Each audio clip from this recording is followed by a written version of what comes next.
전무후무한 믿음의 기도라는 제목으로 하나님 말씀 전하도록 하겠습니다. 지난주에 살펴본 것처럼 가나안 족속 중 기브온 족속이 이스라엘을 속여 화친을 맺었습니다. 이스라엘과 조약을 맺은 기브온이 오늘 큰 위험에 빠지게 됩니다. 기브온이 이스라엘과 평화조약을 맺음으로 가나안의 여러 국가들을 배신한 상황이 되었기 때문입니다. 기브온 민족은 이제 가나안 모든 족속들의 공공의 적이 된 겁니다. 망하면 망했지, 또 지면 졌지, 자기 혼자 살겠다고 도망가는 것을 더 이상 봐줄 수 없기 때문입니다. 이스라엘보다 이제는 기브온이 훨씬 더 미운 상황이 되어 버렸습니다. 계속해서 살펴보고 있는 것처럼 이스라엘 백성들은 여리고를 또 아이를 점령하였습니다. 그런데 기브온마저 가나안 동맹을 이탈했다는 소식은 가나안의 여러 민족들을 당혹해 하고 또 두려움에 떨게 만들었습니다. 기브온은 크고 강력했으며 가나안 땅 중심에 위치하고 있었습니다.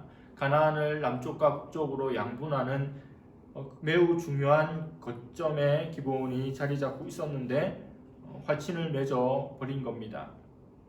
또한 강대했던 기브온이 화친을 맺음으로 똘똘 뭉쳐야 되는, 하나가 되어야 하는 가나안 족속에게도 큰 걸림돌이 되지 않을 수 없었습니다. 가나안의 남부 지역의 여러 왕들은 이러한 문제, 이러한 어려운 사태를 해결하기 위해서 모입니다. 뭔가 조치를 취해야 하는 겁니다. 그래서 이들은 먼저 연합군을 형성합니다. 가나안 남쪽의 5개의 족속들의 연합군을 만듭니다. 그리고 이 연합군으로 제일 먼저 이스라엘이 아니라 기브온을 침공합니다. 기브온이 꼴보기 싫은 겁니다. 악의 무리는 자기들을 배반한 자를 그냥 놔두지 않습니다. 깡패 영화 같은 것을 보면, 영화에 나오는 깡패들을 보면 그들의 무리에서 이탈하고 이제 손을 씻고 음지에서 양지로 오려고 하는 자를 끝까지 응징하는, 또 대가를 치러야 하는 장면들을 보게 됩니다. 오늘 한편이었다가 또 가나안의 족속이었다가 혼자 살겠다고 이스라엘과 화친을 한 기브온을 향한 그들의 마음이 이와 같은 것입니다. 오늘 기브온이 당하고 있는 고통, 환난은 하나님께 돌아온 자가 세상으로부터 당하게 되는 온갖 환난과 핍박을 당하는 것과 같습니다. 예수님을 믿지 않는 가정에서 예수님을 믿게 되는 사람은 그 가족으로부터 많은 핍박을 당하게 됩니다. 예수님 믿는 사람이 없는 회사에서 예수님 믿겠다고 하면 그 동료들로부터 어려움을 당하고 조롱을 당하는 것이 처음 예수님을 믿겠다고 하는 사람의 상황입니다. 예전에는 함께 어둠 가운데 있었습니다. 함께 죄악 가운데 있었습니다. 그들과 함께 지내는 것에 어려움이 없었습니다. 그러나 홀로 그것을 떠나서 예수님을 좇고 하나님을 믿는다고 했을 때 세상은 그를 싫어합니다. 요한복음에서 말하는 것처럼 그들은 어둠 가운데 있기 때문에 빛을 싫어하는 겁니다. 빛 가운데 오신 예수님을 붙쫓아감으로 자신도 빛의 자녀가 되는 것을 볼 수가 없는 거죠. 그래서 신앙생활을 처음 하는 것은 참 어려운 일입니다. 괴로운 일입니다. 그러나 아브라함의 복이 있습니다. 아무도 믿지 않은 가운데 많은 어려움이 있긴 하지만 그래도 처음으로 그 가정에서 예수 믿는 사람으로서 받게 되는, 누리게 되는 복이 분명히 있다는 겁니다. 예루살렘 왕 아도니세덱은 여호수아와 이스라엘이 여리고와 아이를 점령한 것을 보고 듣고 두려워합니다. 또 기브온이 이스라엘에게 손을 들고 화친을 맺은 것에도 두려움을 느낍니다. 하지만 그가 겪고 있는 두려움, 그가 느끼는 두려움은 어떻게 진전이 됩니까? 어떤 방향으로 작용을 합니까? 여리고의 기생 라합의 두려움은 하나님을 붙잡고 또 그 정탐꾼들을 숨겨주는 것으로 성화되었죠. 기브온 사람들의 두려움은 어떻게 전환되었습니까? 하나님을 믿고자 하고 하나님을 믿는 백성들을 돕고자 하고 종이 되고자 하는 긍정적인 방향으로 그 두려움이 나아갔습니다. 가나안의 5개의 족속들, 특별히 예루살렘 왕 아도니세덱은 그 두려움이 하나님과 맞서는 것으로 작용하였고, 그 첫 번째로 배신한, 그들을 떠난 기본을 향해서 창칼을 내미는 것으로 전환이 된 것입니다. 우리의 근심, 우리의 두려움은 어떤 방향으로 작용이 됩니까? 사람들은 어려움을 당할 때 보이는 그 사람을 보면 그가 어떤 사람인지를 알게 됩니다. 어려움이 왔을 때 그것을 극복하려고 노력하든지 아니면 자포자기하려는 모습으로 반응하는지 조금만 어려움이 와도 그 존재를 알 수가 있다는 겁니다. 오늘 어려움을 당하고 있는 기브온은 어떻게 합니까? 평화 조약의 근거에서 여호수아에게 도움을 요청합니다. 지난주에 그렇게 거짓으로 화친을 맺었고 얼마 가지 않아서 당하는 어려움을 여호수아와 이스라엘을 통해서 해결하고자 하는 겁니다. 화친을 함으로 또 여호와의 종이 되고 이스라엘의 종이 됨으로 그들의 목숨을 건질 수 있게 되었지만, 가나안 남부 5개의 족속들이 연합하여서 자기를 치러 오는 것은 보통 두려운 일이 아닐 수 없습니다. 오늘 여호수아도 하나님으로부터 말씀을 듣는데 두려워하지 말라는 말씀을 듣는 겁니다. 1대1의 싸움이 아닙니다. 5대1의 싸움을 해야 되는 것이기 때문에 두려운 일이죠. 기브온은 이 어려움을, 이 두려움을 여호수아와 이스라엘 백성들, 궁극적으로 여호와 하나님을 의지함으로 해결을 하려고, 극복을 하려고 한다는 것입니다. 우리가 살아가다 보면 이런저런 어려운 문제들, 힘듦들, 아픔들이 있습니다. 시간이 지나고 또 나의 힘으로 또 누군가의 도움으로도 해결할 수 있는 일입니다. 그러나 하나님은 하나님을 찾고 하나님의 도움을 구하는 걸 원하시는 거죠. 우리 자녀들이 어려움에 있을 때 부모가 그것을 다 보고 있습니다. 나에게 도움을 요청하기를. 그래서 아이가 부모에게 도움을 요청할 때 부모는 기쁜 마음으로 그 문제에 개입하고 아이를 도와줘서 그것을 이겨갈 수 있도록 하는 것입니다. 이스라엘은 하나님의 이름으로 기브온과 언약을 체결하였습니다. 오늘 기브온이 5개의 연합군으로부터 공격을 받을 때 그들을 남몰라 하지 않습니다. 왜냐하면 그 언약이 있기 때문에, 지켜줘야 하는 자기와 관련이 있는 민족이기 때문에 그들은 가만히 있을 수 없죠. 여호수아는 전쟁에 돌입합니다. 즉시 군대를 지휘해서 참전을 합니다. 정말로 빠른 시기에 밤을 새워가면서 이 전장으로 나아가고 있습니다. 여호수아가 얼마나 신실합니까? 기본 민족이 자기를 속였습니다. 그리고 속인 지 얼마 지나지 않아서 종이 되기는커녕 자기가 어려움에 처했다고 도와달라는 요청을 합니다. 가나안의 그 무시무시한 5개의 족속의 연합군, 동맹국이 공격하니까 나를 도와달라고 하는 겁니다. 차일피일 미룰 수도 있죠. 내일 가겠다, 모레 가겠다. 그러면 기본 민족은 다 멸망하고 말 것입니다. 속아서 맺은 언약이라 할지라도 하나님의 이름으로 맺은 화친이기 때문에 여호수아는 그것에 대해서 신실합니다. 우리는 우리 자신의 한 말에 대해서 얼마나 책임을 집니까? 하나님과 사람들 앞에서 신실함이 우리에게 있습니까? 신실하다는 것은 믿음직스럽다는 것입니다. 내가 한 말이 남들이 보기에 믿음직스러운 말이 되어야 한다는 거죠. 여호수아는 이스라엘에 대한 하나님의 승리를 의지합니다. 하나님께서 직접 개입해 주셔서 도와주셔서 이 대적들을 공격하심으로 이스라엘에게 큰 승리를 안겨주실 것을 믿으며 밤새 진군을 하고 있습니다. 여호수아가 이 전쟁을 수행하게 된 것, 표면적으로 보면 기브온이 가나안 연합군으로부터 이탈하였기에, 또 기브온이 이스라엘에게 붙었기에 이런 일이 일어난 것 같습니다. 그러나 이 일의 배후에는 하나님의 역사하심, 하나님의 섭리가 있음을 간과해서는 안 됩니다. 무슨 말인가 하니 이 가나안의 남부의 민족들은 어차피 여호수아가 점령해야 될, 싸워서 이겨야 될 민족이라는 겁니다. 조만간 이스라엘이 정복해야 될 그 가나안의 왕들을, 5 국가들을 하나로 뭉치게 하고 동맹을 맺게 하여서 한 자리에 모여들게 만들어 놓았다는 겁니다. 이스라엘이 그들을 상대하여서 이겨버리면 가나안 정복이 훨씬 더 수월한데 하나님께서 이렇게 역사에 가신 겁니다. 처음에 여호수아에게 말씀하신 것처럼 네가 평탄하게 될 것이다, 네가 형통할 것이라는 말처럼 가나안 전쟁에 이 남부 지방을 이렇게 점령하게 되는 겁니다. 그런 상황이 된 거죠. 기브온은 하나님과 하나님의 백성에게 도움을 요청하여서 도움을 받습니다. 하나님은 하나님에게 도움을 구하는 이들의 간구를 결코 외면하지 않으십니다. 우리가 하나님 편에 선 후에 당하게 되는 모든 어려움들은 하나님께서 일하시게 되는, 우리를 도우시고 우리를 자비롭게 여기시게 되는 재료가 되는 것입니다.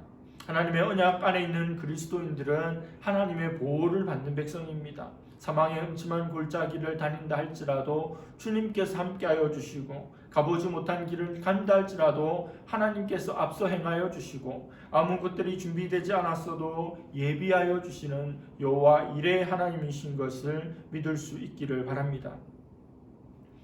대적들은 이스라엘 군대의 급습으로 허를 찔려 제대로 이렇다 할 대응 한번 하지 못합니다. 11절에 보면 그들이 이스라엘 앞에서 패배하여 도망을 칩니다.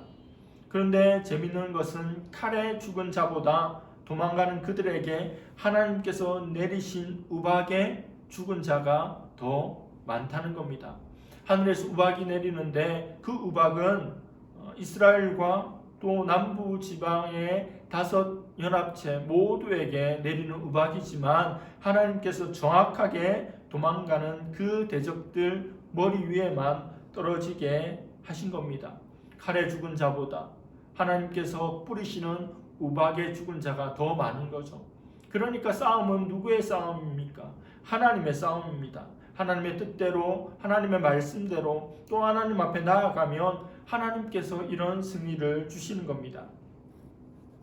날이 저물어가면 전투를 더 이상 치를 수가 없는 겁니다.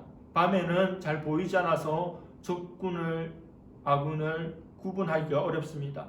또 밤이 되면 그쪽 지리에 밝은 대적들에게 훨씬 더 유리하기 때문에 전투를 계속할 수 없습니다.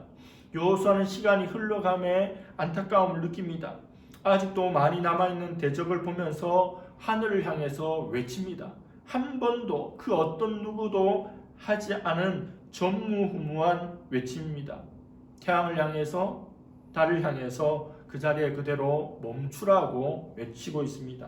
12절 말씀입니다. 여호와께서 아모리 사람을 이스라엘 자손에게 넘겨주시던 날에 여호수아가 여호와께 아뢰어 이스라엘의 목전에서 이르되 태양아 너는 기브온 위에 머무르라, 달아 너도 아얄론 골짜기에서 그리할지어다 하매. 저는 이 장면, 여호수아가 해와 달을 향해서 선포하고 있는 이 믿음, 또 이 기도는 성경에 나오는 모든 기도 중에 제일 스케일이 큰, 제일 대단한 기도가 아닌가 생각합니다. 천체의 원리, 그것이 있는데 해와 달이 어떻게 움직이지 않고 그 자리에 머무를 수 있겠습니까? 지구가 자전을 하는데 자전을 하지 않고 어떻게 중지할 수 있습니까? 이게 이해가 됩니까? 이게 말이 됩니까? 예전부터 이 본문을 보고 또 이 본문으로 설교하시는 목사님들의 설교를 들을 때 여호수아가 전쟁을 하고 싸움을 하는데 해가 중천에서 뉘엿뉘엿 서쪽으로 지고 있으니까 이게 태양이 떨어지고 나면 전투가 어려워지니 태양이 그 자리에 있고 또 달도 그 자리에 있게 해달라고 외친 것으로 성경을 보았고 또 그렇게 설교를 들었습니다. 저도 그렇게 하기도 했습니다. 그런데 그게 틀렸습니다. 왜 틀렸냐? 제가 이스라엘에 가보고 나서 가이드 목사님의 설명을 듣고 나서 그것이 아니라는 것을 알았습니다. 한참 싸우다가 태양이 지고 있으니까 태양에게 또 달에게 명령하고 머무르라 한 것이 아니라 아예 싸움 초기에 태양은 거기에, 달은 거기에 있으라고 하고 싸웠다는 겁니다. 왜냐하면 이스라엘 가보면 알게 되는데 기브온은 동쪽에 있고 아얄론 골짜기는 서쪽에 있습니다. 기브온이 동쪽에 있을 때 해가 있었다는 것은 해가 뜬 지 얼마 안 되는 오전을 말하는 거겠죠. 서쪽에는 달이 있고 동쪽에는 태양이 있습니다. 싸움의 초창기부터 아예 해와 달을 그 자리에다가 마치 못 박아두듯이 못 박아두고 편안하게 적들을 여유있게 무찌른 겁니다. 최근에 스시 뷔페에 갔습니다. 설명서에 이렇게 적혀 있었습니다. 손님이 많을 시 이용 시간은 1시간 30분입니다. 손님이 없으면 2시간도 2시간 반도 원하는 대로 먹을 수 있지만 손님이 줄을 서서 기다리고 있으면 빨리 회전을 시켜야 되기 때문에 먹는 시간을 1시간 반으로 제한한다는 문구였습니다. 이 상황이 마치 그런 상황이 아닐까요? 이용 시간 제한이 있는 뷔페에 가서 시간에 쫓기면서 먹다가 조금 더요. 그게 아니라 애시당초 처음부터 저는 더 돈을 드릴 테니까 제가 먹을 만큼 몇 시간이든 먹고 가겠습니다. 그렇게 하고 먹기 시작하는 것. 바로 이 전쟁의 모습이 이게 아닐까요? 어차피 하나님께서 우리 손에 붙여주시는데 시간이 부족해서는 할 수 없으니 처음부터 태양도 달도 그 자리에 있고 해가 져서 놓치는 일이 없도록 이들을 완전히 물리치도록 가나안 남부 지방을 완전히 점령할 수 있는 상황을 만들고자 한 겁니다. 모세는 여호수아는 모세의 시종이었죠. 모세의 후계자였습니다. 어떤 모습을 보더라도 여호수아가 모세보다 훌륭하다, 대단하다, 뛰어나다, 배포가 크다 이런 걸 잘 보지 못했습니다. 그런데 오늘 이 장면만은 모세를 포함한 또 나중에 완성될 신구약의 모든 성경의 그 어떤 인물의 기도보다 더 대단한 겁니다. 신약에 믿음으로 구하며 산을 들어서 바다에 빠뜨리겠다는 말씀도 있지만 그거하고 비교되지 않는 놀라운 믿음이고 놀라운 기도입니다. 태양아 기브온 위에, 달아 아얄론 골짜기 위에 그대로 머무르라. 하나님 믿는 우리가 이런 기도의 사람이 되면 어떨까 생각합니다. 하나님은 인간의 한계에 제한되는 분이 아니죠. 인간이 기적이라고 말하는 것까지도 하나님은 못하실 일이 없습니다. 단 하나님을 위하여, 하나님의 복음을 위하여, 하나님의 영광을 위하여 우리가 구하는 스케일 큰 기도에 하나님은 응답해 주실 것입니다. 그렇게 애타는 마음으로 드린 여호수아의 기도를 하나님께서 들어주십니다. 13절, 14절입니다. 태양이 머물고 달이 멈추기를 백성이 그 대적에게 원수를 갚기까지 하였느니라. 야살의 책에 태양이 중천에 머물러서 거의 종일토록 속히 내려가지 아니하였다고 기록되지 아니하였느냐. 여호와께서 사람의 목소리를 들으신 이 같은 날은 전에도 없었고 후에도 없었나니 이는 여호와께서 이스라엘 위하여 싸우셨음이니라. 여호수아가 이런 외침, 이런 기도를 하자 하나님께서 응답해 주신 겁니다. 어쩌면 하나님께서 여호수아의 마음 가운데 그런 감동을 또 그런 생각을 주셨기에 여호수아가 말하고 하나님께서 행하셨는지도 모르겠습니다. 태양이 종일토록 하루 종일 거기에 머물러 있고 내려가지 않았다는 겁니다. 하나님께서 사람의 목소리를 들으신 날은 이와 같은 날은 전에도 없었고 후에도 없었다고 합니다. 왜요? 여호와께서 이스라엘 위해서 싸우신 날입니다. 전무후무한 역사가 일어났습니다. 그날 하나님은 여호수아와 이스라엘 편이셨습니다. 이스라엘 군대는 가나안 남부 연합군과의 전투에서 완전한 승리를 거두게 됩니다. 하늘을 주관하시는 하나님께서 해를 달을 이동되는 것을 간섭하심으로 이런 전무후무한 일이 일어나게 된 거죠. 하나님의 놀라운 기적적인 도움입니다. 알렉산더 대왕이 이런 일화가 있습니다. 정복 전쟁 중에 알렉산더는 수고하고 애쓴 그런 신복들의 청을 들어줄 테니 한번 말해보라고 이야기했습니다. 어떤 신하는 집을 구했고, 어떤 신하는 돈을 구했고, 또 어떤 신하는 여자를 구했습니다. 그런데 대릭이라고 하는 한 신하는 왕에게 대왕께서 점령하신 정복하신 나라 중에 하나를 달라고 구했습니다. 그러자 알렉산더는 노하기는커녕 너는 나를 그 정도의 나라라도 하나 줄 수 있는 큰 인물로 보았으니 내가 너에게 그것을 주리라라고 하며 나라를 하나 주었다고 합니다. 대단하지 않습니까? 내가 얼마만큼의 스케일을 가지고 어떤 것을 구하느냐에 따라서 그 결과는 너무도 달라집니다. 많은 무신론자들은 성경의 내용이 지어낸 내용, 신화의 내용이지 사실이 아니라고 주장합니다.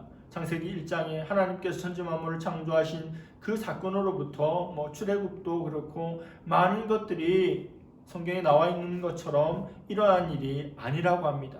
그러나 이것은 엄연한 사실이고 진리입니다. 미국의 항공우주국 나사에서 일하는 해럴드 힐이라고 하는 과학자가 하나님을 믿게 된 배경이 바로 오늘 말씀입니다.